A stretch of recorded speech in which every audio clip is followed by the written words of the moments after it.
नमस्कार। गिरफ्तारी वारंट ये शब्द सुनते ही ना अक्सर मन में एक चिंता, एक डर सा बैठ जाता है। पर क्या ये वाकई सिर्फ एक डराने वाला कागज है या फिर ये एक निष्पक्ष कानूनी प्रक्रिया का बहुत जरूरी हिस्सा है? आज हम इसी वारंट के हर पहलू को समझने की कोशिश करेंगे और ये जानेंगे कि इसे असल में लोगों के अधिकारों की रक्षा के लिए कैसे बनाया गया है। तो सबसे पहला और बुनियादी सवाल यही उठता है कि किसी भी गिरफ्तारी को कानूनी तौर पर सही क्या बनाता है।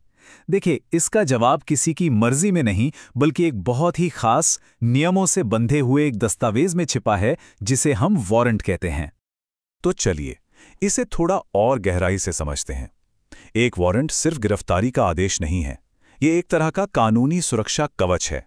जरा सोचिए, अगर पुलिस बिना किसी ठोस वजह के किसी को भी गिरफ्तार कर सकती तो क्या होता। वारंट बस इसी तरह की मनमानी को रोकने और ये पक्का करने के लिए है कि हर कार्रवाई कानून के दायरे में ही हो। हमारे देश का जो नया आपराधिक कानून है, यानी भारतीय नागरिक सुरक्षा संहिता 2023, वो इस बारे में बिल्कुल साफ साफ कहता है। ये सिर्फ कोई सुझाव नहीं है बल्कि कानून की पक्की शर्तें हैं। यहां हर शब्द का अपना मतलब है, लिखित में, हस्ताक्षरित और न्यायालय की मोहर। इनमें से अगर एक चीज भी कम हो तो वो वारंट अमान्य हो सकता है। तो फिर एक सही, एक वैलिड वारंट में आखिर होता क्या क्या है? इसे एक ऐसी चेकलिस्ट की तरह समझ सकते हैं जिसके हर पॉइंट पर टिक होना जरूरी है। जब भी कोई वारंट सामने आए तो ये बातें उसमें होनी ही चाहिए।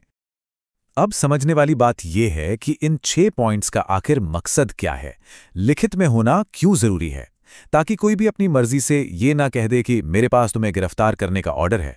मोहर और साइन इस बात का पक्का सबूत हैं कि ये आदेश किसी असली अदालत से आया है, किसी ने घर पर नहीं बनाया। और जिस व्यक्ति को गिरफ्तार करना है उसका नाम और जुर्म का जिक्र ये पक्का करता है कि गलती से कोई और न पकड़ा जाए और उस इंसान को पता हो कि उसे क्यों गिरफ्तार किया जा रहा है। बल्कि कानून इस मामले को इतनी गंभीरता से लेता है ना कि इसके लिए एक तय फॉर्मेट, एक खास फॉर्म तक बना दिया गया है जिसे प्रपत्र संख्या 3 कहते हैं। ये दिखाता है कि इस पूरी प्रक्रिया में किसी भी तरह की कंफ्यूजन या मनमानी की कोई जगह नहीं छोड़ी गई है। अच्छा, अब आते हैं अगले सवाल पर जो अक्सर लोगों के मन में एक गलतफहमी पैदा करता है। एक बार जारी होने के बाद कोई वारंट कब तक लागू रहता है? क्या उसकी कोई एक्सपायरी डेट होती है?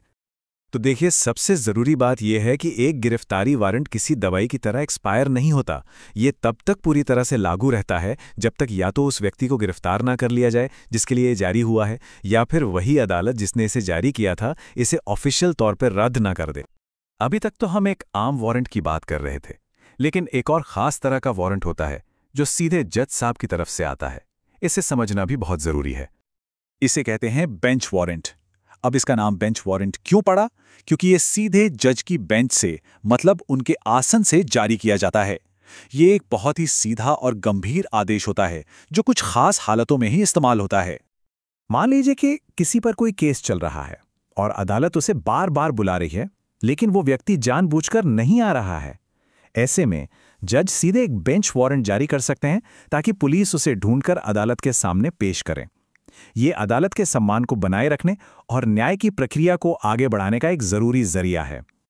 तो अब तक हमने जो भी समझा, अगर उसे जोड़कर देखें तो वारंट के इन सभी नियमों और प्रकारों को जानना सिर्फ किताबी जानकारी नहीं है, ये असल में अपने अधिकारों को समझने और खुद को सशक्त बनाने का एक तरीका है। तो फटाफट दोहरा लेते हैं कि आज की इस बातचीत के सबसे जरूरी पॉइंट्स क्या हैं। पहली बात, एक असली वारंट में हमेशा वो 6 जरूरी चीजें होनी चाहिए। दूसरी, वो हमेशा लिखा हुआ, साइन किया हुआ और मोहर लगा हुआ होना चाहिए। तीसरी, वो कभी एक्सपायर नहीं होता। और चौथी बात, अगर कोई अदालत की सुनवाई से बच रहा है तो जज सीधे बेंच वारंट जारी कर सकते हैं। ये बातें जानना कानूनी प्रक्रिया को बेहतर ढंग से समझने में हमारी मदद करता है। और आखिर में एक सवाल जो सोचने वाला है। कानून ने तो हमारी सुरक्षा के लिए ये सारे नियम बनाए हैं, लेकिन अगर हमें ही इन नियमों की जानकारी ना हो तो हम ये कैसे पक्का कर सकते हैं कि इनका पालन हो भी रहा है या नहीं? शायद कानूनी जानकारी होना ही अपने अधिकारों की रक्षा का पहला और सबसे मजबूत कदम है।